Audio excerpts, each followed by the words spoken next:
तो टेंशन का बात कर रहे थे, ठीक है। Tension is a pulling force, है कि नहीं है? पक्का याद है?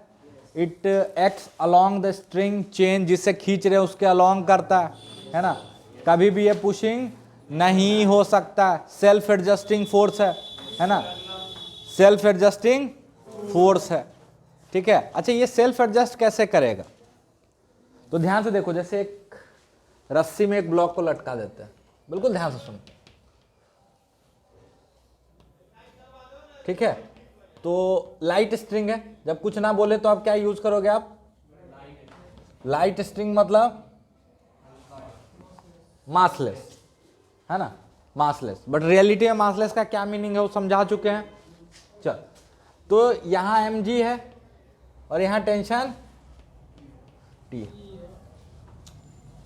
तो ये टेंशन जो लगेगा, सेल्फ एडजस्टिंग कैसे है उस पर थोड़ा बात करते हैं। तो ये जो टेंशन लगेगा T, ये इतना ही लगेगा, ध्यान से सुनना, ये इतना ही लगेगा।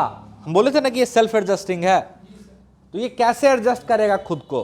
तो ये ऐसे एडजस्ट करेगा कि रस्सी टूटे नहीं, ये ऐसे एडजस्ट करेगा कि रस्सी टूटे नहीं, और इतना ज्यादा भी नहीं लगेगा कि रस्सी स्लैक हो जाए। स्लैक हो जाना मतलब सिकुड़ जाना। इसका मतलब जैसे मान लो ये 20 केजी का, कितना है? 20 केजी का, ठीक है। तो ये लग रहा है 200 न्यूटन। अब ये टेंशन इतना नहीं लग जाएगा, मान लो 120 ही लगा, टूट के गिर गया, है ना, ठीक है, तब रस्सी बेकार है। लेकिन अगर ये नहीं बोल रहा कि टूट रहा है, तो ये टेंशन इतना लगेगा कि रस्सी टूटे नहीं, और इतना भी नहीं लग जाएगा कि 210 न्यूटन लगा के इसको ऊपर खींच ले।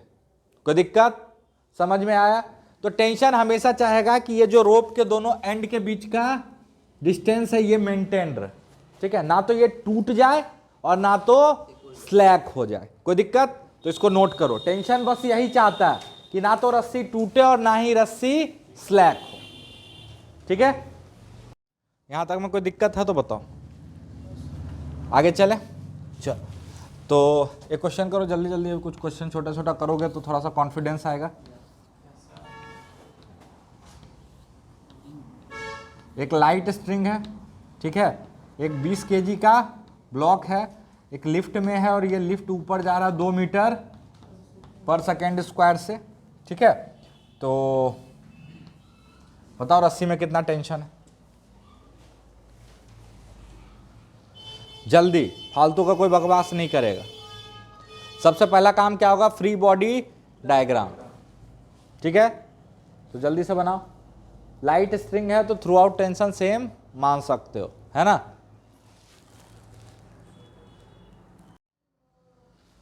तो देखो,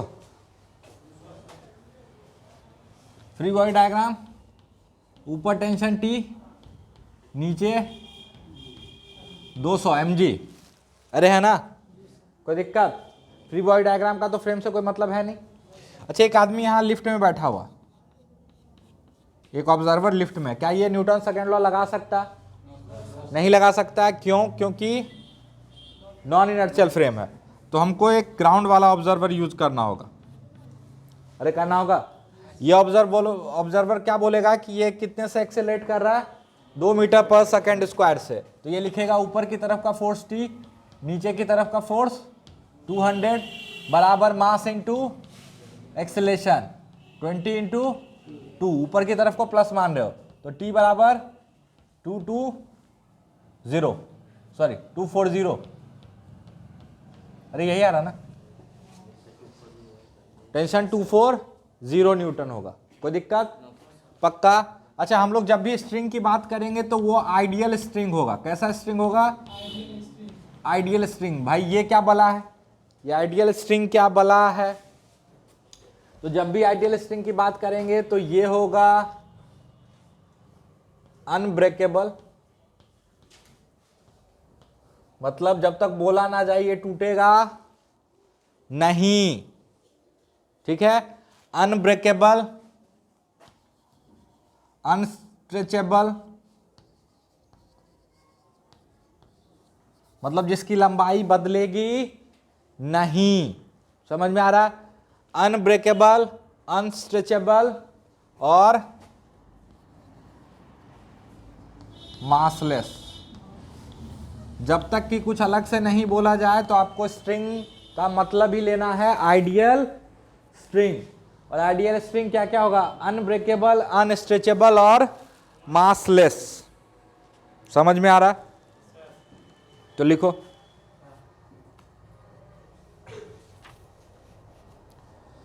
लिख लिए?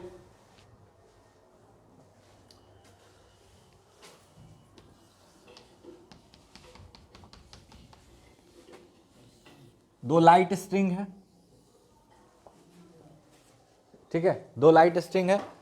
एक स्ट्रिंग में एक 70 किलो का आदमी लटका हुआ सिंपली, ठीक है, और एक स्ट्रिंग में ये 70 केजी का, दोनों सेम स्ट्रिंग है और दोनों लाइट है।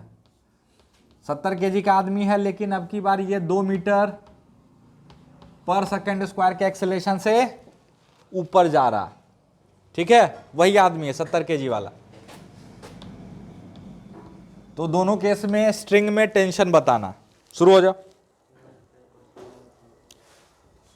क्वेश्चन क्या बताना है? एक 70 केजी का आदमी एक रस्सी में लटका हुआ है चुपचाप, और दूसरा बार वही आदमी 2 मीटर पर सेकेंड स्क्वायर के एक्सेलेरेशन से ऊपर जा रहा है। तो दोनों केस में टेंशन बताना है ना? तो जल्दी से ट्राई करो इसको। चल ध्यान से देखो, फ्री बॉडी डायग्राम बनाए। ऊपर टेंशन T1, नीचे mg, ऊपर टेंशन T1, नीचे mg, और तो कोई फोर्स लग नहीं रहा, तो लिख सकते हैं T1 माइनस mg बराबर 0, क्योंकि एक्सेलरेट नहीं कर रहा, मास इंटू एक्सेलरेशन। तो फर्स्ट केस में टेंशन हो गया 700 न्यूटन। दूसरे केस में देखें, ऊपर टेंशन मान लो T2 है ना, सेम रस्सी है, इसका मतलब ये नहीं होगा कि टेंशन सेम होगा हमेशा, है ना। वो एक पर्टिकुलर सिचुएशन में, ये नहीं कि रट लिया, अच्छा वही रस्सी है ना तो टेंशन सेम लगा दो। समझ में आया? हम क्या बोल रहे हैं बार बार? टेंशन सेल्फ एडजस्टिंग है ना। ये बिल्कुल ऐसे खुद को एडजस्ट करेगा कि ना तो रस्सी की लंबाई बढ़ जाए और ना ही सिकुड़ जाए या टूट जाए। समझ में आ रहा? चलो, तो इसमें लिखोगे अगेन T2 ऊपर, नीचे 700। किसका मोबाइल आवाज कर रहा है उधर? बराबर मास इंटू एक्सेलेरेशन 140, तो T2 बराबर 840 न्यूटन, ठीक है। फिर आप बोलोगे सर टेंशन तो रस्सी का इंटरनल फोर्स है, थोड़ा सा और इस पे बात करते हैं हम लोग, है ना। तो सर टेंशन तो रस्सी का इंटरनल फोर्स आप बता रहे थे, है कि नहीं, और यहां आदमी पे बाहर से दिखा रहे हो। अगेन वही लॉजिक, यहां पे हम क्या किए हैं कि रस्सी का एक छोटा सा टुकड़ा जो आदमी के हाथ में है उसको आदमी का ही हिस्सा मान लिए। अब बोलोगे सर नहीं मानेंगे, तो भी बनेगा, तो भी बनेगा। कैसे बनेगा? ध्यान से सुनो। आदमी रस्सी में लटका हुआ है, अरे है, तो आदमी का हाथ रस्सी के रिलेटिव नीचे जाना चाह रहा है। अरे आप लटकोगे तो आपका हाथ कैसे स्लिप करना चाहेगा? नीचे। तो आपके हाथ पे फ्रिक्शन किधर लगेगा? ऊपर। तो अब रस्सी और आदमी को अलग कर लेते हैं। मान लो आप बोले नहीं हमको तो अलग ही बनाना है, ठीक है। तो आदमी के हाथ पे फ्रिक्शन लग रहा होगा, क्या लग रहा होगा? फ्रिक्शन, ठीक है। और इस पे नीचे 700 न्यूटन तो लगेगा इसका वेट। अरे हाँ ना बोल, अभी देखना बिल्कुल यही आएगा, टेंशन इतना ही आएगा रस्सी में, उसके लिए परेशान होने की जरूरत नहीं, ठीक है। चलो सर अच्छी बात है। रस्सी का वो जो छोटा टुकड़ा जो आदमी के हाथ में, उसको अलग से बनाए, ठीक है, ध्यान से सुनो, उसको अलग से बनाए। आदमी के हाथ पे ये टुकड़ा कितना फोर्स लगाया, F, फ्रिक्शन लगाया। तो आदमी का हाथ उस टुकड़े पे क्या लगाएगा, फ्रिक्शन। कैसे, थर्ड लॉ पेयर, अरे लगेगा। और नीचे, और नीचे। क्या एकमात्र फोर्स रस्सी पे यही है? नहीं, रस्सी का जो टुकड़ा इसके हाथ में है इस पे ये तो फोर्स लगा ही रहा, और बाकी का जो रस्सी है वो भी तो एक फोर्स लगा रहा है।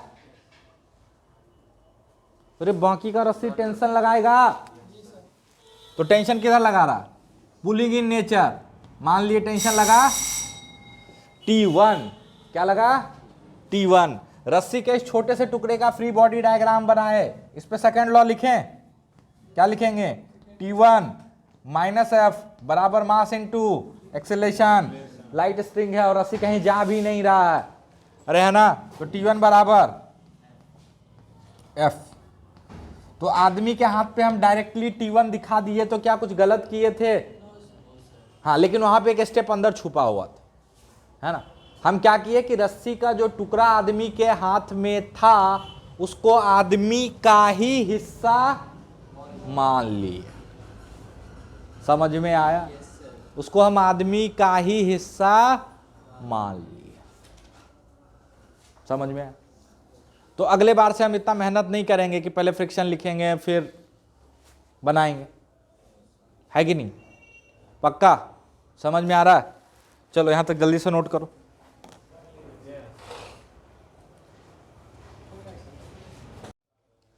ध्यान से देखो सवाल, एक रस्सी है, ठीक है, लाइट स्ट्रिंग है या आइडियल स्ट्रिंग है, ठीक है, लाइट इन एक्सटेंसिबल स्ट्रिंग है, ठीक है।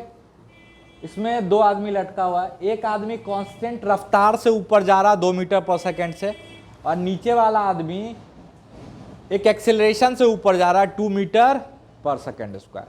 कहां से दिया हुआ सब? ग्राउंड फ्रेम से। जब कुछ नहीं बोले तो ग्राउंड फ्रेम से दिया, ठीक है। तो आपको रस्सी के अलग अलग हिस्से में टेंशन बताना है। एक हिस्सा तो है जो इस आदमी से लेकर सीलिंग के बीच का हिस्सा, वहां पे टेंशन बताना है, और एक हिस्सा है इस आदमी से इस आदमी के बीच में जो रस्सी का कोई पार्ट है वहां पे टेंशन बताना है। अगर आपके हिसाब से लगता है कि सर यहाँ टेंशन अलग, यहाँ अलग, यहाँ अलग, यहाँ अलग, यहाँ अलग, तो वो भी बता सकते हो। और बोलोगे कि इन दोनों के बीच में भी अलग अलग पॉइंट पर टेंशन अलग होगा तो वो भी बता सकते हो, कोई दिक्कत? अरे है ना, मतलब बेसिकली सवाल का पोस्टमार्टम करना। और एक चीज हम आपको क्लियरली बोलेंगे कि फील पे नहीं चलने का। ये नहीं कि आप फील हो रहा है कि सर लाइट स्ट्रिंग है तो टेंशन थ्रू आउट सेम होगा, क्योंकि रट लिए है ना, अपना तो रट लिए कि लाइट स्ट्रिंग तो टेंशन सेम होगा, है ना। तो क्या करना है, फील से चलने का कि न्यूटन के लॉ से चलने का? न्यूटन के लॉ से चलने का। न्यूटन के लॉ से चलो सब सही आएगा, है ना, भगवान सब अच्छा करेगा। फील से चलोगे तो सब बर्बाद हो जाएगा। तो न्यूटन के लॉ से चलोगे कि फील से चलोगे? न्यूटन के लॉ से चलेंगे। देखो करो, स्टेप नंबर 1, स्टेप नंबर 1 इस आदमी से स्टार्ट करते हैं, ठीक है, ध्यान से सुनते जाना।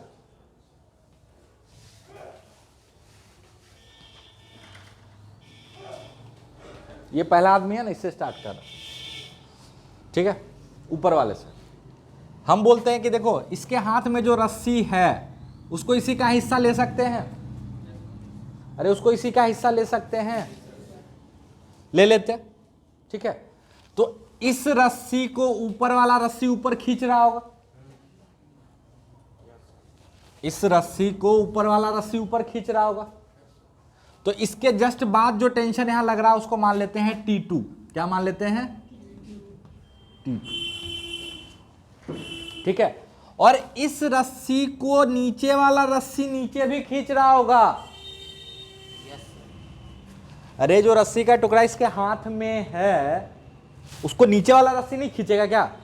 नहीं नहीं, तू ऊपर है तो तुमको माफ कर दिए, बिल्कुल खींचेगा।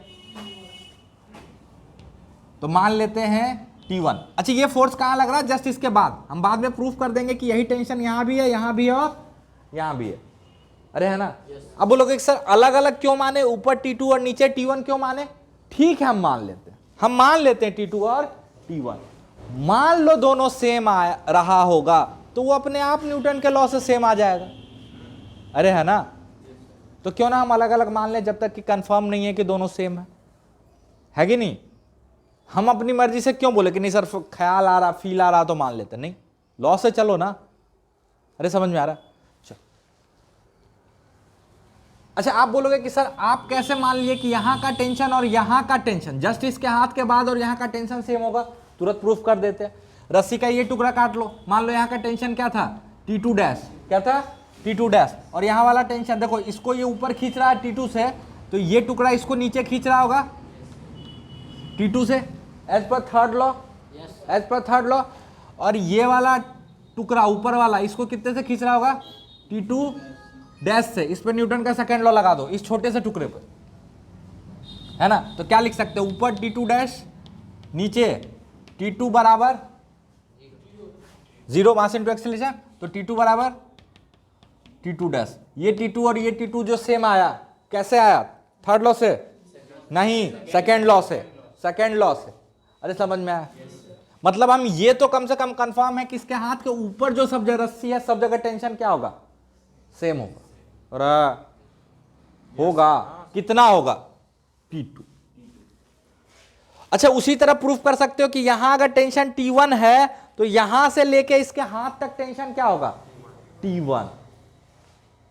क्या होगा, T1। कैसे, तो मान लो ये जो हाथ वाला रस्सी है इसको नीचे वाला कितने से खींचा, T1 से, तो ये हाथ वाला रस्सी नीचे वाले को ऊपर कितने से खींचेगा, T1 से। कौन सा लॉ, थर्ड लॉ।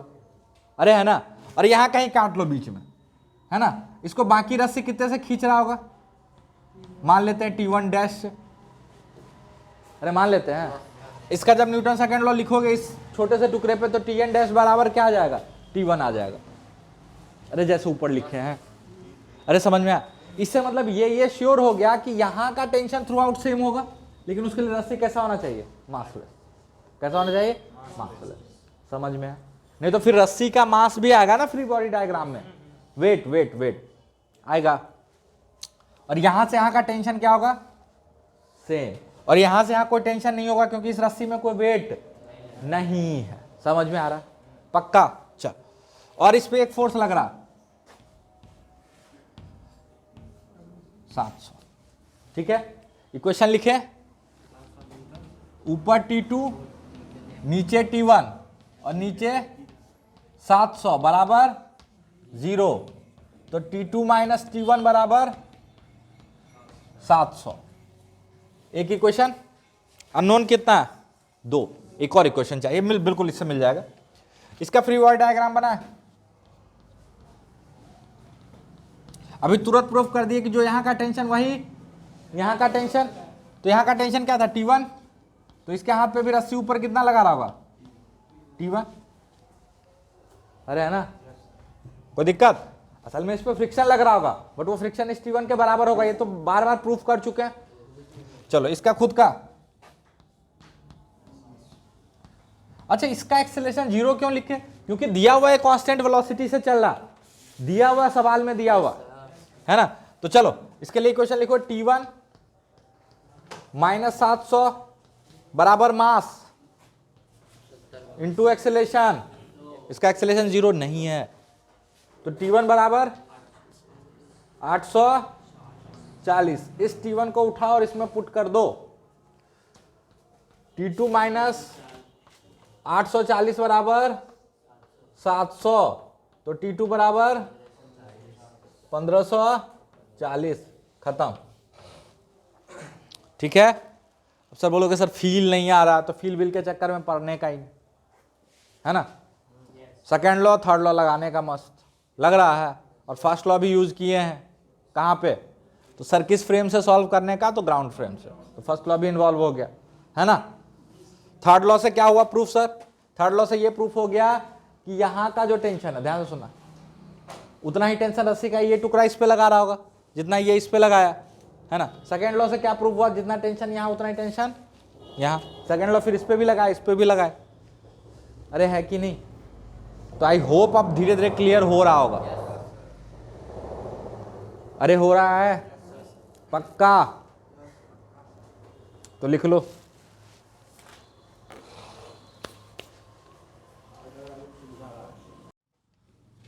चलो इस क्वेश्चन से अब हम लोग सीखेंगे कॉन्सेप्ट ऑफ आइडियल पुली।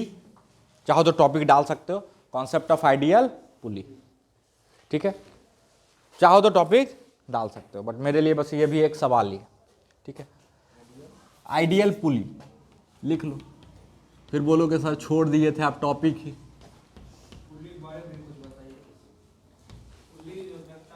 पुली मतलब होता है एक चक्का, आपके लिए बस इतना है, जिसके ऊपर रस्सी लगा होता है, जिसके सहारे आप सामान को ऊपर नीचे करते हो। कुआं में देखे हो, क्रेन वगैरह देखे हो, क्रेन बड़ा बड़ा क्रेन जो बिल्डिंग में काम होता है, वहाँ रस्सी से कुछ लटका होता है, ध्यान से देखना, वहाँ चक्का जैसा एक स्ट्रक्चर होता है। हाँ तू क्या बोल रहा था? बेरिंग एकदम नहीं होता है, आप बोलो। हाँ हाँ बिल्कुल बिल्कुल, हाँ हाँ जेसीबी में भी होता है, ठीक है? तो पुली और स्ट्रिंग की बात कर रहा है, ठीक है? पक्का? चलो तो हम बात करेंगे आइडियल पुली की। आइडियल पुली क्या होगा? तो ये पुली होगा मासलेस स्लैश फ्रिक्शनलेस। मतलब इसका मतलब है कि मासलेस हो तो भी अपना काम हो जाएगा और फ्रिक्शनलेस हो तो भी काम हो जाएगा। फ्रिक्शनलेस को स्मूथ भी बोलते हैं। क्या बोलते हैं? स्मूथ, ठीक है? मतलब बहुत कम फ्रिक्शन। रियलिटी में क्या मतलब है? बहुत कम फ्रिक्शन हो, मतलब बाकी फोर्सेस जिससे हम डील कर रहे हैं उसके रिस्पेक्ट में ये फ्रिक्शन का फोर्स ऑलमोस्ट क्या हो? नेग्लिजिबल हो। समझ में आया? और साथ में जब आइडियल स्ट्रिंग हम यूज करते हैं इसके साथ, तो एक डेडली कॉम्बिनेशन बनता है, ठीक है?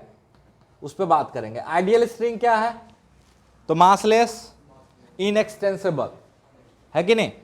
अब बोलोगे सर किताब में लिखा रहता मासलेस और फ्रिक्शनलेस पुली, दोनों में से कोई एक भी हो तो काम हो जाएगा, ठीक है? अभी प्रूफ कर देंगे। और मासलेस फ्रिक्शनलेस दोनों हो तो बहुत अच्छा, अरे है ना? लेकिन हम बोल रहे हैं कि सिर्फ मासलेस भी हो तो भी अपना काम हो जाएगा और सिर्फ फ्रिक्शनलेस हो तो भी अपना काम हो जाएगा। मास वाले पुली के बारे में और फ्रिक्शन वाले पुली के बारे में हम लोग आगे इसी चैप्टर में जब आगे मैकेनिक्स में आगे पढ़ेंगे ना, रिजिड बॉडी डायनेमिक्स, तो वहां पढ़ लेंगे, तो वहां पढ़ लेंगे। कोई दिक्कत? पक्का? तो अभी जो हम पुली यूज कर रहे हैं डायग्राम में वो कैसा है? मासलेस और फ्रिक्शनलेस। कोई दिक्कत? और स्ट्रिंग कैसा है मेरा? लाइट स्ट्रिंग है, आइडियल वाला। तो ये एक पुली है, ठीक है? ये रस्सी ऐसे इसके ऊपर से घूम के आ रहा है,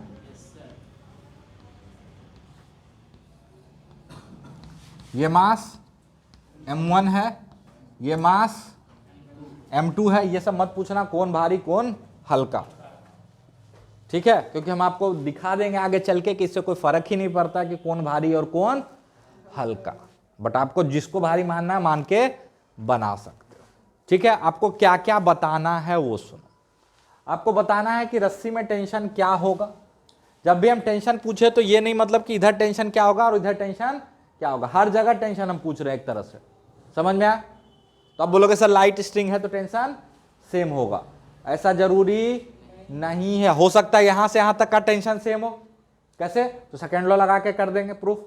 अरे कर चुके हैं ना, यहां का टेंशन मान, लेकिन इधर से इधर जाने में टेंशन बदल गया हो तो, अरे हो सकता है ना। तो ये नहीं लिख सकते हो कि यहां और यहां का टेंशन सेम होगा। कोई दिक्कत? पक्का? चलो तो मान लेते हैं इसका एक्सीलरेशन क्या है? A1, तो इसका मान लेते हैं नीचे A2। ध्यान से सुनते जा।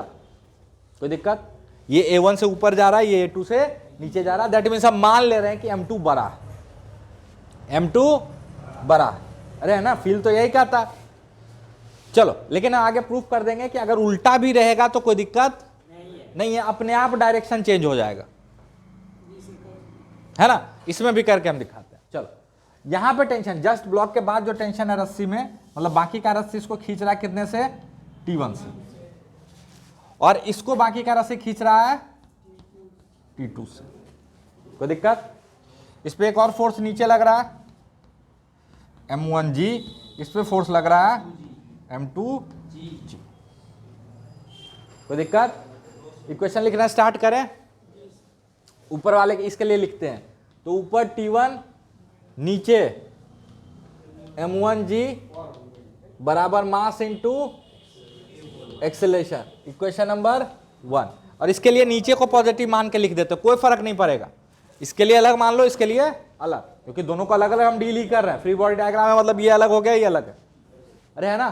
चल, तो इसके लिए आप चाहो तो नीचे मान के लिख सकते हो, चाहो तो ऊपर मान के भी लिख सकते हो, कोई फर्क नहीं पड़ेगा। चलो दिखा दें हम एक में, तो ऊपर मान के लिख देते हैं, तो T2 माइनस m2g बराबर m2 इंटू माइनस A2। अगर नीचे को पॉजिटिव मान के लिख रहे हो, सॉरी ऊपर को पॉजिटिव मान के लिख रहे हो तब, और अगर नीचे को पॉजिटिव, यानी जनरली हम लोग क्या करते हैं ना कि एक्सीलरेशन के डायरेक्शन को क्या मान लेते हैं?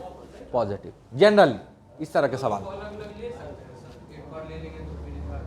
हाँ बिल्कुल, ये अलग है ना, दोनों एक सिस्टम थोड़े ही है, दोनों अलग अलग है अपने आप में।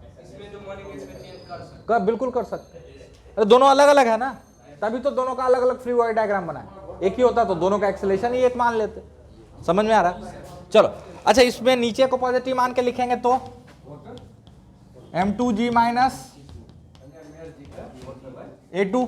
अरे है ना? और ये दोनों इक्वेशन बिल्कुल अलग है, ये एक ही है, एक ही इक्वेशन है। ध्यान से देखो, प्रूफ करने में 2-3 दिन लग जाएगा आपको।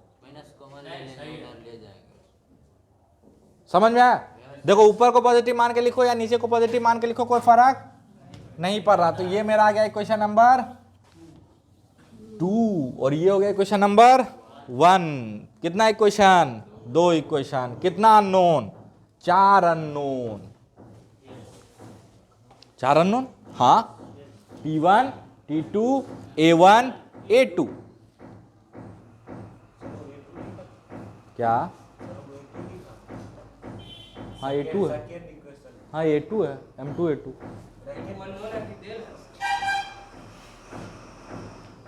कुछ नहीं देल है, कहाँ कुछ दिया हुआ बे?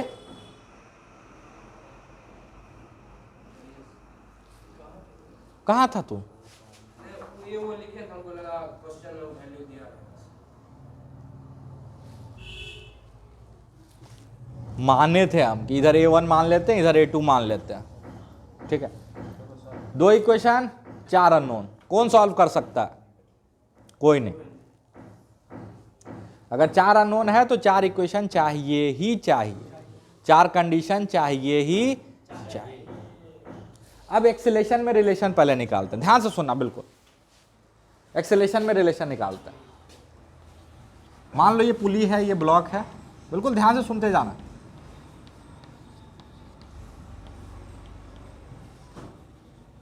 ठीक है, ये x ऊपर चला, ये y नीचे चला, मान लो।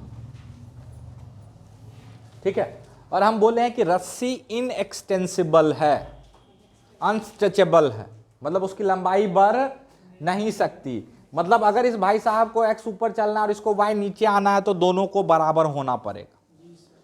तुरंत प्रूफ कर देते, तुरंत प्रूफ कर देते। अगर x कम हुआ y से, तो ये चला मान लो 1 मीटर और ये आ गया बोल रहे हैं 2 मीटर, मतलब रस्सी टूट गया। बिल्कुल, अरे ये 1 मीटर चला और ये 2 मीटर नीचे आ गया, मतलब रस्सी टूटा होगा। अब ज्यादा रस्सी आ कहां से गया? है ना? और अगर बोल देते हैं कि नहीं y मेरा बड़ा है, सॉरी y छोटा है x से, मतलब ये 1 मीटर चला और ये 2 मीटर चला, मतलब रस्सी सिकुड़ गया होगा, स्लैक हो गया। ठीक है, जो कि पॉसिबल है नहीं, क्योंकि हम बोल रहे हैं कि रस्सी इनएक्सटेंसिबल है, मतलब रस्सी की लंबाई बदल नहीं रही। अरे समझ में आया? इसका एकमात्र एक्सप्लेनेशन होगा कि x बराबर y, जितना ये ऊपर गया होगा उतना ये नीचे गया होगा। 2 बार डिफरेंशिएट करोगे तो जितना इसका एक्सेलेरेशन ऊपर उतना इसका एक्सेलेरेशन नीचे। अरे एक बार करोगे तो वेलोसिटी, एक बार करोगे तो एक्सेलेरेशन। अरे होगा, दैट मीन्स इक्वेशन नंबर जो 3 आया वो ये आया कि A1 का मैग्नीट्यूड और A2 का मैग्नीट्यूड बराबर होगा, कंस्ट्रेंट में इस पे फिर बात करेंगे जब कंस्ट्रेंट पढ़ेंगे, अभी तो है ना, कंस्ट्रेंट रिलेशन पढ़ेंगे। कोई दिक्कत नहीं समझ में आया? अरे नहीं समझ में आया? जितना वो ऊपर जाएगा उतना इसको नीचे आने पड़ेगा। इसके पीछे का लॉजिक क्या है? रस्सी इनएक्सटेंसिबल है, मतलब रस्सी की लंबाई बदल नहीं सकती। तो आप ही सोचो ना, एक रस्सी है ऐसे, इसके ऊपर से घूम के आ रहा, तो इधर एक्स खींचोगे तो इधर अपने आप एक्स से ऊपर जाना पड़ेगा। अब आ गया? चलो, कोई दिक्कत? अरे हाँ ना बोलते जाओ, पक्का? तो इक्वेशन नंबर 3, न्यूटन्स लॉ से 2 ही इक्वेशन आया है। ये कहां से आया? तो ये भी एक तरह का कंस्ट्रेंट है। क्या है? कंस्ट्रेंट। आगे बताएंगे डिटेल में कि कंस्ट्रेंट होता क्या। कोई दिक्कत? अगला, अब इक्वेशन कहां से आएगा?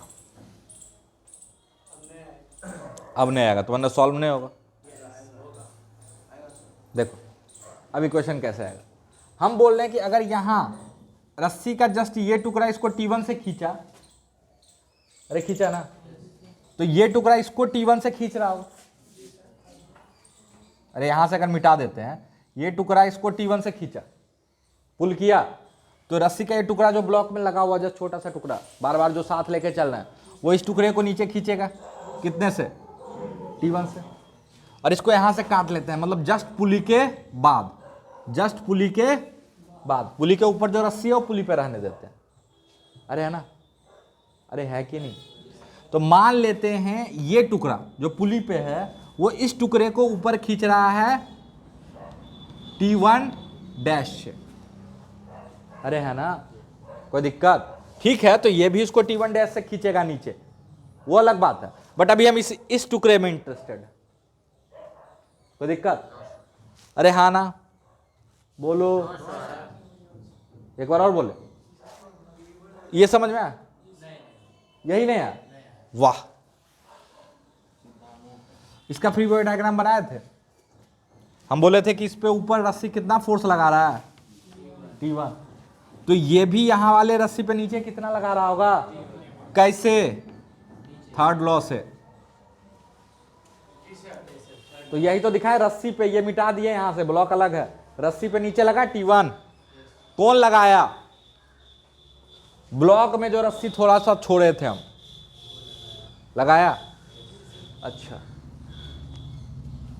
यहां से काट लेते हैं, तो रस्सी का वो टुकड़ा जो पुली पे है वो भी तो इसको पुल कर रहा होगा, because tension is pulling in nature. तो वो टुकड़ा इस टुकड़े पे, यहां वाला टुकड़ा, ऊपर वाला टुकड़ा इस टुकड़े पे ऊपर कितना लगा रहा होगा? तो T1 कितना? T1। कोई दिक्कत? इस टुकड़े पे लगाओ सेकेंड लॉ, T1 डैश ऊपर नीचे T1 बराबर मास इंटू एक्सेलेरेशन। अगर मान लो ये A1 से जा रहा तो ये रस्सी भी A1 से ही जा रहा होगा। अरे है ना? बट छोड़ो, 0 से किसी चीज को गुना करेंगे तो कितना आएगा?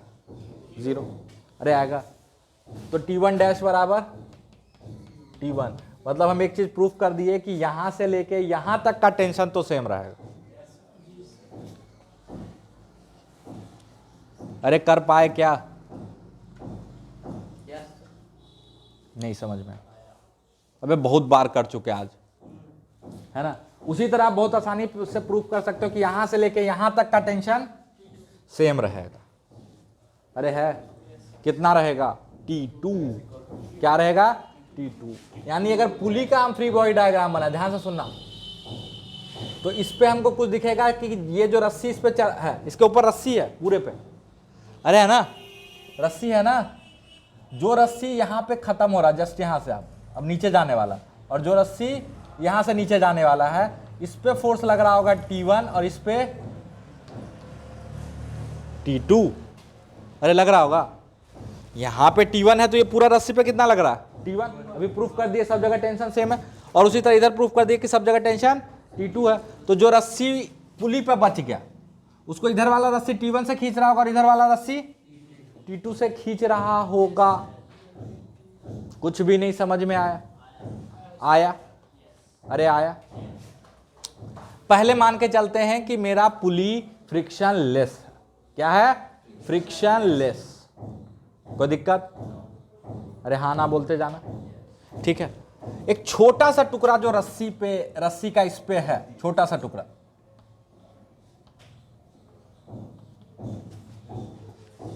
ये आर्क बनाए हैं सेंटर से। ठीक है, जो छोटा सा टुकड़ा इस पे है, इसको अलग से इसका फ्री बॉडी डायग्राम बनाते हैं हम। ध्यान से देखना, ऐसे। अरे होगा? अरे होगा? इस पे इधर वाला रस्सी मान लो कुछ फोर्स लगा रहा है, T2 डैश यहां पे, अरे लगा रहा है। और इधर वाला रस्सी कुछ फोर्स इधर लगा रहा है, T1 डैश। और ये ऐसे सेंटर की तरफ वाला ये आर्क है, ये बहुत छोटा है। ठीक है, ये टुकड़ा बहुत छोटा ले रहा है।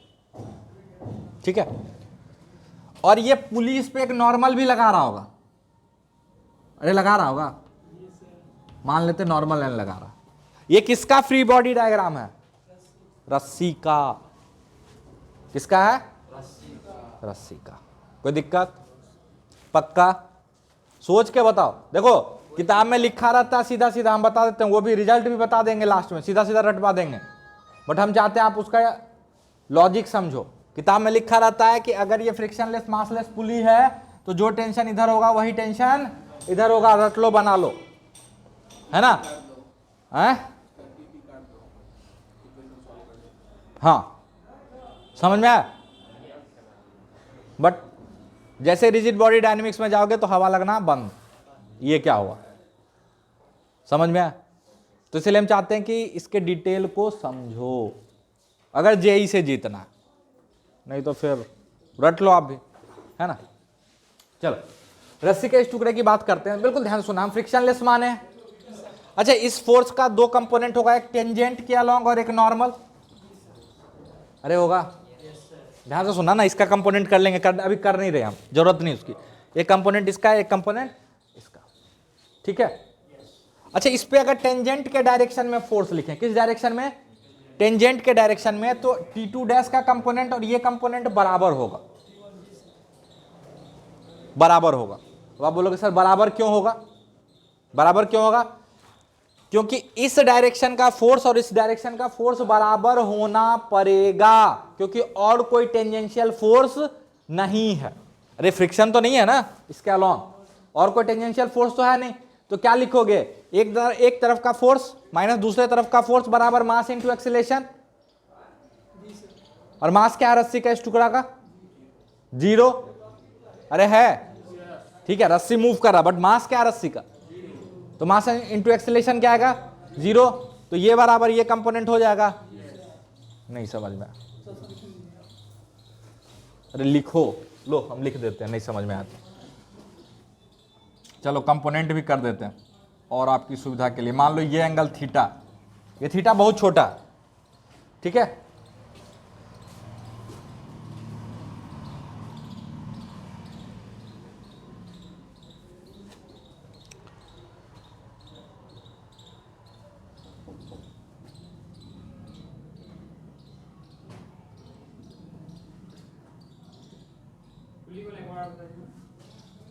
क्या एक बार और बता।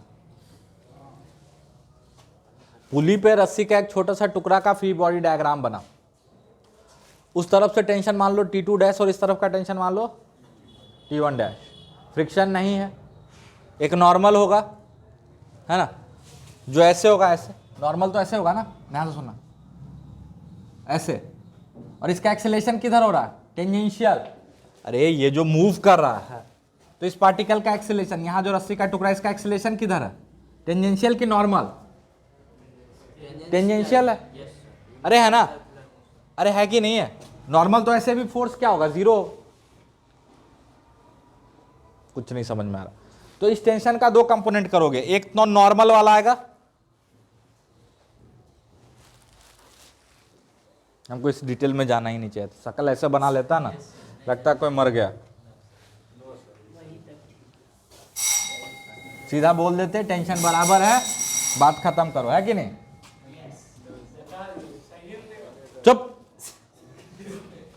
ये देखो, हमसे पढ़ना है तो ये सब करना पड़ेगा।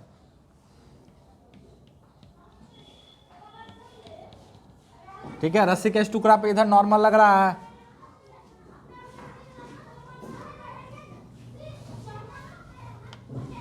ठीक है। ये एंगल मान लेते हैं थीटा, कोई दिक्कत? तो ये एंगल भी थीटा है, ये बाइसेक्टर है, ठीक है। इधर फोर्स लग रहा है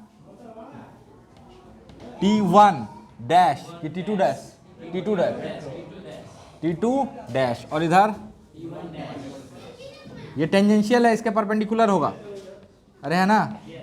ये एंगल 90 होगा ये, और ये भी 90, कोई दिक्कत? इसको ऐसे एक्सटेंड कर लो यहां,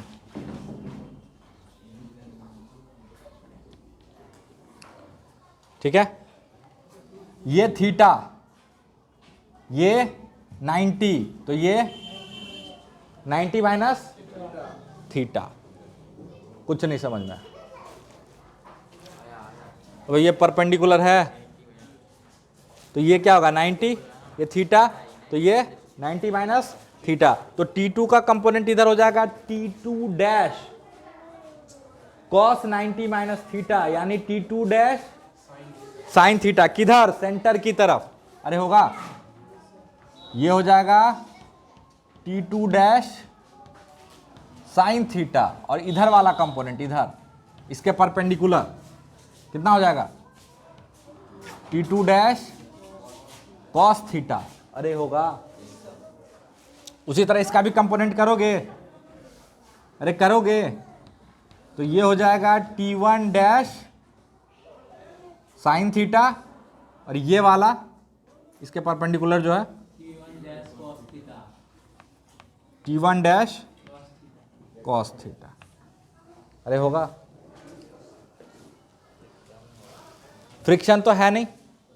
अब इसको ध्यान से देखो, इसको रस्सी का ये जो छोटा सा टुकड़ा, ठीक है, इधर फोर्स लग रहा है T2 डैश कॉस थीटा, इधर लग रहा है T1 डैश कॉस थीटा, इधर लग रहा है नॉर्मल, और इधर लग रहा है T1 dash plus T2 dash sine theta, तो ये तो इसको बैलेंस कर लेगा, अरे करेगा, क्योंकि पुली के परपेंडिकुलर रस्सी थोड़े जंप करता है। अच्छा देखो कि रस्सी पुली पर चल रहा और ऐसे ऐसे भी कर रहा, नहीं कर रहा, वो पुली के टेंजेंट के अलोंग चलता है। अच्छा मान लो ये रस्सी A1 बराबर A2 प्रूफ कर चुके हैं, तो ये रस्सी इधर कितने से एक्सीलरेट हो रहा होगा?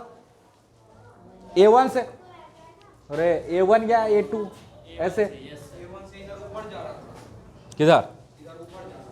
ये पुली ऐसे घूम रहा था, कैसे? ऐसे घूम रहा, ठीक है, इधर ले लो, कोई फर्क नहीं पड़ेगा, कोई फर्क नहीं पड़ेगा,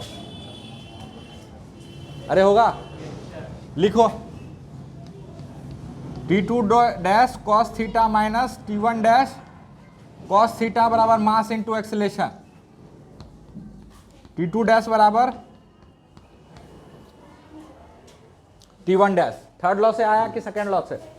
सेकेंड लॉ से, अरे आया। इससे क्या प्रूफ हो गया कि यहाँ का टेंशन और यहाँ का टेंशन सेम है। उसी तरह आप प्रूफ कर सकते हो, यहाँ का टेंशन भी वही होगा, यहाँ का भी वही होगा, यहाँ का भी वही, यहाँ का भी वही, यहाँ का भी वही, और यहाँ का भी वही, मतलब जो टेंशन यहाँ होगा वही टेंशन इधर इधर इधर इधर इधर यहाँ भी सेम होगा, अरे होगा।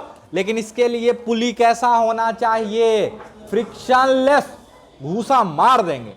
अभी मासलेस की बात ही नहीं की है, अभी बात फ्रिक्शनलेस की किए हैं। मासलेस सर, अरे समझ में आया? अरे समझ में आया? चल, तो अगर फ्रिक्शनलेस पुली रहा तब तो उसके थ्रू आउट टेंशन क्या रहेगा? सेम रहेगा। लेकिन स्ट्रिंग भी कैसा होना चाहिए? मासलेस, है ना? अरे क्या होना चाहिए?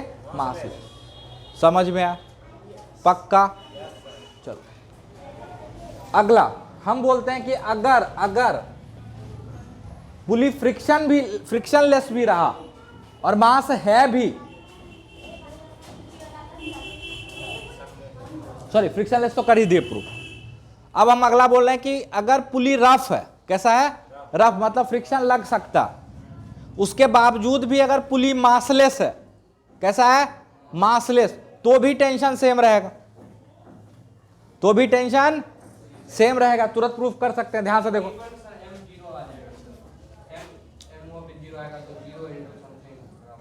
हाँ तो फ्रिक्शन लगाओगे कि नहीं, फिर यहां पे फ्रिक्शन कहां जाएगा, एक्सप्लेन करो, करो नहीं नहीं करो।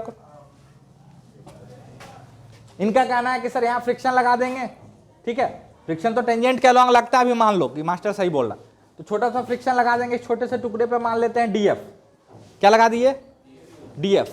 अब क्या लिखोगे, T1 T2 प्लस डीएफ बराबर 0, तो उससे क्या आएगा, T1 बराबर T2 आएगा।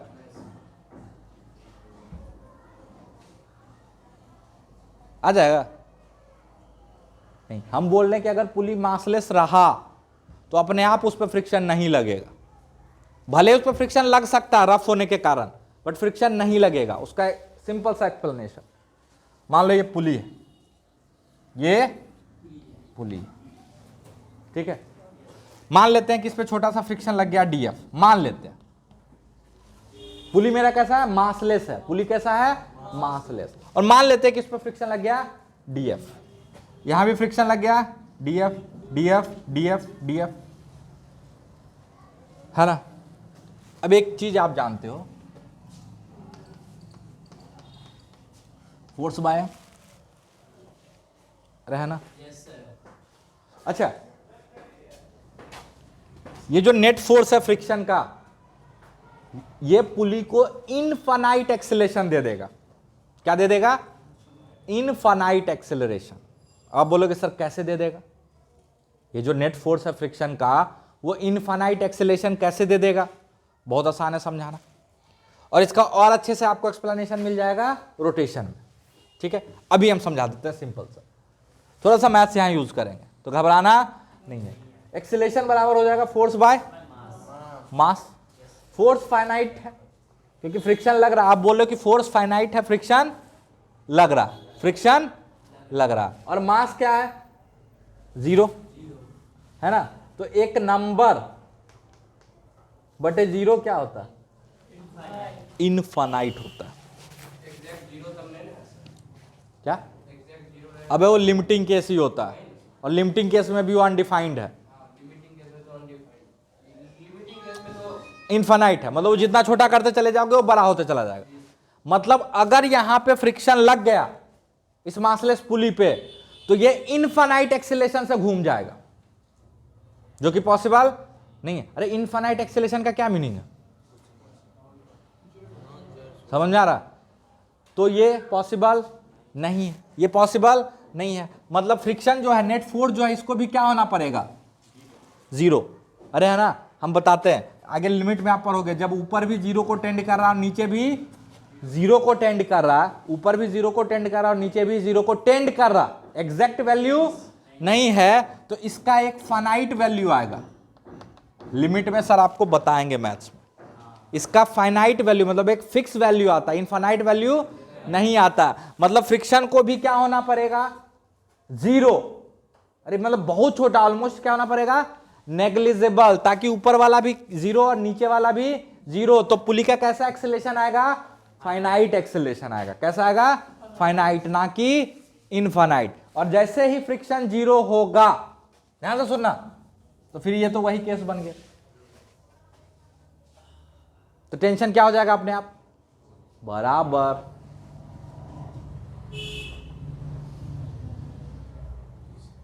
नहीं समझ में। अबे जैसे फ्रिक्शन 0 हुआ तो अब रस्सी का फ्री बॉडी डायग्राम बना, तो रस्सी पे जितना फोर्स इधर उतना इधर बराबर मास, 0 मास इंटू एक्सेलरेशन, वहां पे एक्सेलरेशन फाइनाइट है, इनफाइनाइट नहीं है, फाइनाइट एक्सेलरेशन है ना, तो क्या हो जाएगा 0, अरे 0 into some finite number is 0, समझ में आ रहा है। जेई का प्रिपरेशन कर रहे हो तो थोड़ा सा मैथ्स तो बोलेंगे ही हम, अरे है ना, तो मतलब पुली मासलेस हो तब भी अपना काम चल जाएगा, और फ्रिक्शनलेस हो तब भी अपना काम चल जाएगा,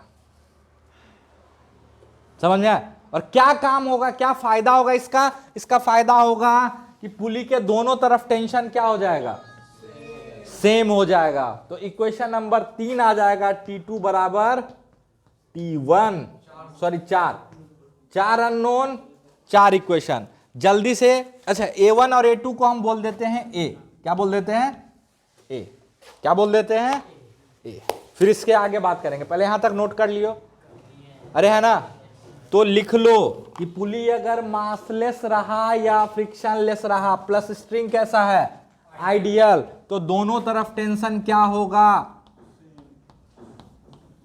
दोनों तरफ टेंशन सेम होगा। सर कुछ हवे नहीं लग रहा। हाँ हाँ, 3 आया इनएक्सटेंसिबल स्ट्रिंग के कारण, 3 आया था इनएक्सटेंसिबल स्ट्रिंग के कारण, 4 आया था आइडियल पुली प्लस आइडियल स्ट्रिंग के कॉम्बिनेशन के कारण।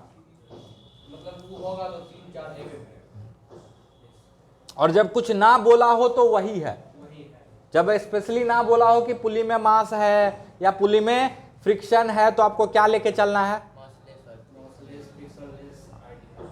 मासलेस भी ले लोगे तब भी काम हो जाएगा, फ्रिक्शनलेस ले लोगे तब भी काम हो जाएगा। मतलब अगर फ्रिक्शनलेस है और मास है भी तो कोई दिक्कत नहीं करेगा, और मास है फ्रिक्शनलेस है तो भी कोई दिक्कत नहीं करेगा। समझ में आया? अगर फ्रिक्शन है, मान लो रफ पुली है लेकिन पुली मासलेस है, तब भी वो किस में गिना जाएगा, आइडियल में। और मान लो मास है पुली में लेकिन फ्रिक्शन नहीं है, तब भी वो किस में गिना जाएगा, आइडियल में। कोई दिक्कत? और उसके साथ अगर हम कॉम्बिनेशन ले ले आइडियल स्ट्रिंग का, तो ये दोनों होगा। लेकिन फिर भी रटना नहीं, क्योंकि हम कब लपेट देंगे आपको, आपको पता नहीं चले।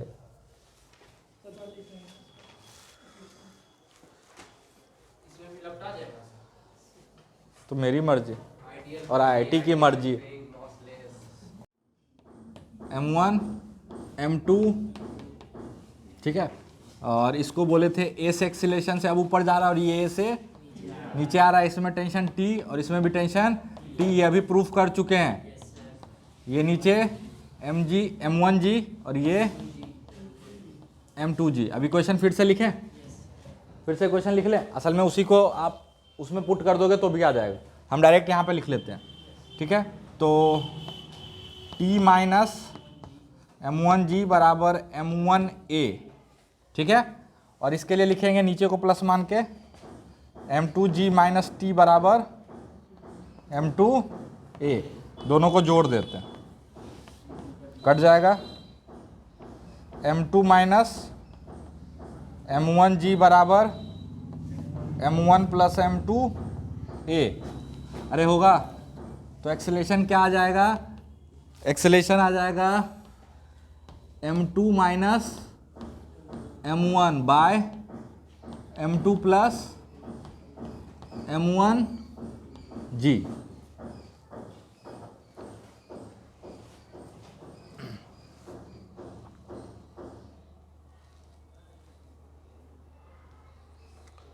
समझ में आया?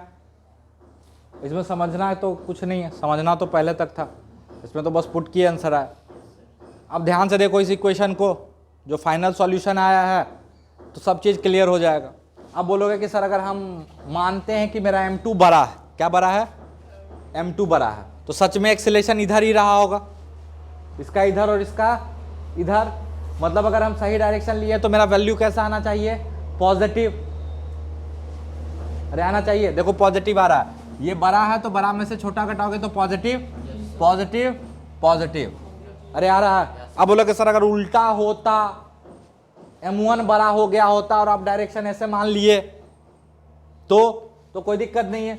जैसे अगर ऐसा उल्टा होता तो ये टर्म क्या आ जाता, निगेटिव, मतलब एक्सेलेरेशन का वैल्यू कैसा आ जाता, निगेटिव। तो आप तुरंत क्या समझ जाते कि चीजें उल्टी हैं, आपने एक्सेलेरेशन का डायरेक्शन उल्टा मान लिया है। नहीं समझ में, समझ में आ रहा, समझ में आ रहा पक्का। अब क्या करते हैं हम, इसी अरेंजमेंट को, यही जो अरेंजमेंट है ना, M1 ओए बकबक नहीं करेगा। M2, ठीक है, इसको एक लिफ्ट में डाल दिए और लिफ्ट को ऊपर एक्सेलरेट करा दिए A0 से। कितने से?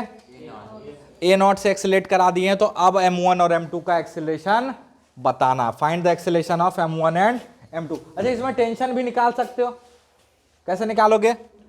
इसमें पुट करके, इसमें पुट करके टेंशन निकालो, ठीक है, निकाल लेना, कोई दिक्कत?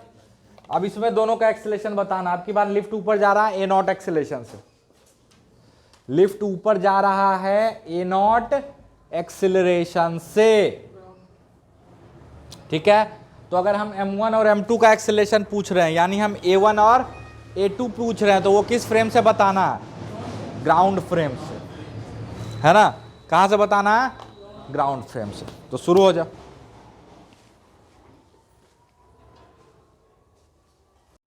मेरा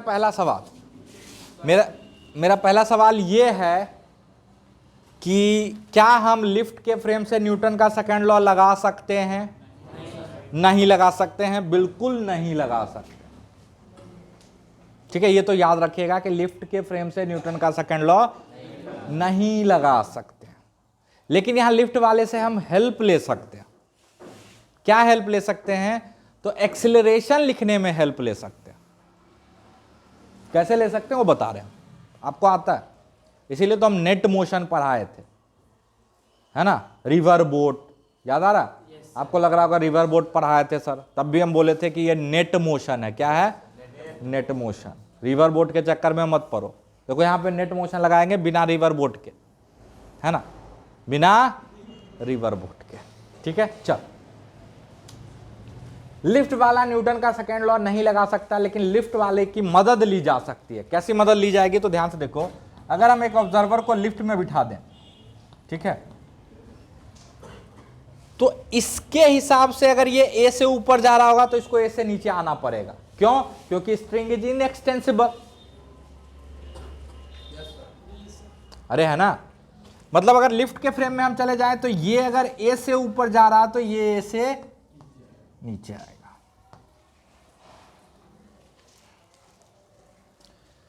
अरे आएगा। अच्छा, ये एक्सेलरेशन कहां? ग्राउंड से दिख रहा? नहीं, लिफ्ट से दिख रहा। तो acceleration of one is basically acceleration of one with respect to lift plus acceleration of lift.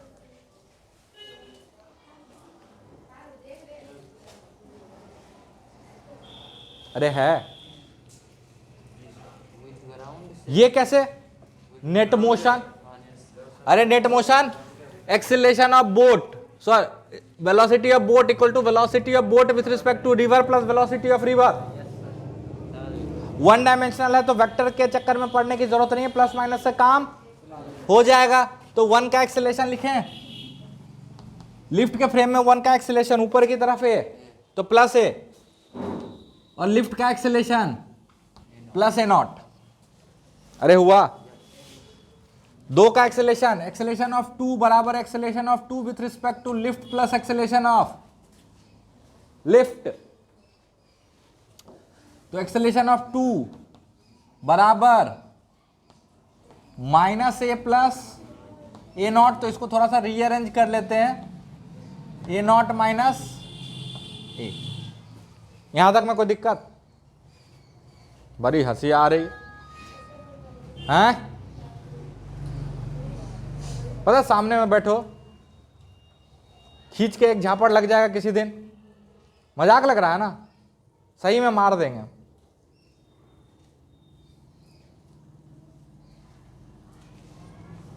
चल, यहां तक में कोई दिक्कत? अब देखो नेट मोशन यूज हो गया। अरे हो गया। तो आप क्या पढ़ रहे थे? River boat. हम क्या पढ़ा रहे थे? नेट मोशन, है ना। इसीलिए ट्रेन में जाके, जमीन पे जाके, बेल्ट पे चल के कितना मेहनत किए थे, है कि नहीं। चलो, फ्री बॉडी डायग्राम, ऊपर T, नीचे M1 G। Free body diagram का फ्रेम से कोई लेना देना नहीं होता है। इधर टेंशन T, M2 G। अच्छा, ये भी हो सकता है कि ग्राउंड से दोनों ऊपर जाता हुआ दिखे, इसलिए अपने मर्जी से नहीं सोचना है कि एक ऊपर जाएगा तो एक नीचे आएगा, वो तो लिफ्ट से। बट हो सकता है कि अगर ये लिफ्ट का एक्सेलरेशन बहुत ज्यादा है ना तो दोनों आपको ऊपर ही जाता हुआ दिखेगा। समझ में आया? तो इसलिए वो प्लस माइनस छोड़ दो वेक्टर पे। अरे है ना, आप बस किसी एक को प्लस लिख के एक को माइनस लिख के इक्वेशन लिख डालो। समझ में आ रहा? पक्का? चल,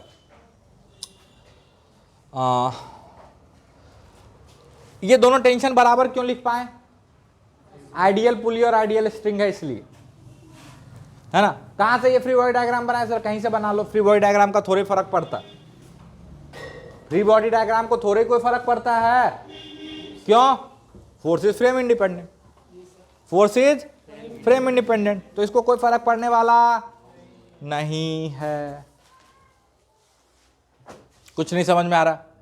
चलो, लेकिन इसका एक्सेलरेशन ये नहीं है, ये तो लिफ्ट के फ्रेम में है और वो ऑब्जर्वर मेरे काम का नहीं है। तो इसका एक्सेलरेशन मान लेते हैं a1 ऊपर और इसका a2 ऊपर, जिसका वैल्यू हम लिख चुके हैं।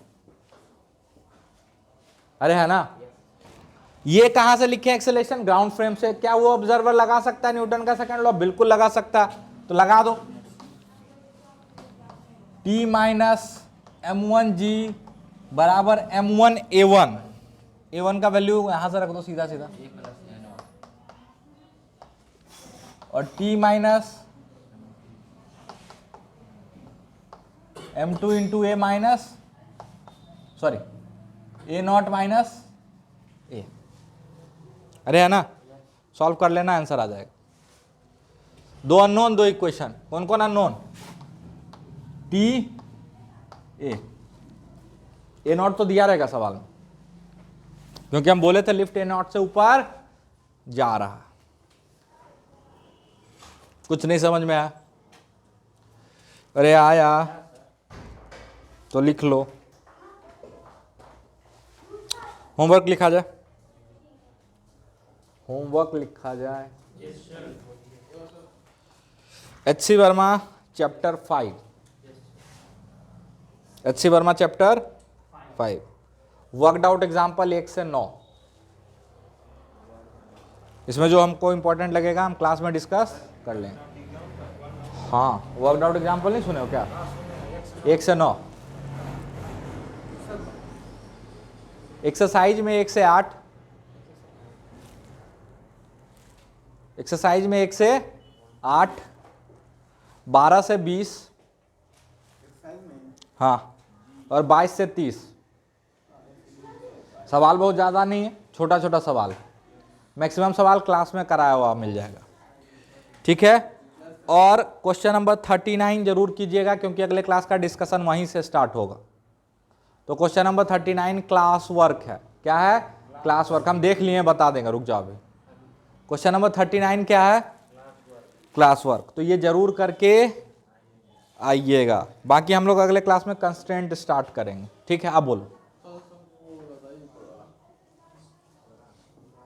इसमें थोड़ा सा क्या बताना? इस चैप्टर का है नहीं, इसलिए यहाँ बताएंगे नहीं, आगे बोलो। वो रिलेटिव मोशन का, उसमें भी नेट मोशन का नहीं, परसों इस पे होगा।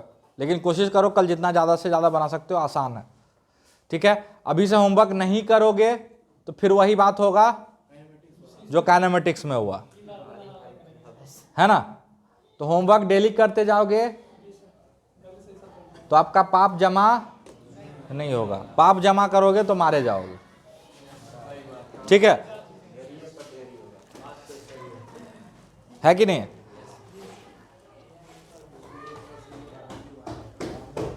यहां तक में कोई दिक्कत? अरे यहां तक में कोई दिक्कत? पक्का? एक और सवाल बोलते हैं। ये जो सवाल था, ये जो ग्राउंड पे था, ये जो ग्राउंड पे था, इस सवाल को हम एक दूसरे तरीके से बनाते हैं और देखना उसमें आंसर आएगा कुछ और, ठीक है। उसमें आंसर क्या आएगा? कुछ और। आपको पता करके लाना है कि उसमें गलती क्या है, ठीक है। उससे पहले, अच्छा छोड़ो, इसको अभी छोड़ते हैं। इस पर थोड़ा सा और बात कल करेंगे, याद दिला देना हमको, इस पर थोड़ा सा बात करना है। इस पर हम एक और फोर्स निकालना चाहते हैं जो पुली छत पे लगा रहा, ठीक है। तो उस पर कल बात करेंगे, ठीक। होमवर्क जितना ज़्यादा से ज़्यादा कर सके कीजिएगा। क्वेश्चन बना के सॉल्यूशन नहीं देखने का, पहले पूरा अटेम्प्ट करने का, फिर आंसर मिलाने का। समझ में आया? नहीं तो फिर ऐसे ही करते रहोगे, जो हालत काइनेमेटिक्स में हुआ वही न्यूटन्स लॉ में भी होगा, है ना। और असली फिजिक्स अब स्टार्ट हुआ है, काइनेमेटिक्स तो अब इसमें अप्लाई होता रहेगा, तो उससे भी प्रैक्टिस हो जाएगा। लेकिन काइनेमेटिक्स पढ़ना है, इसका मतलब ये नहीं कि छोड़ देना, है ना।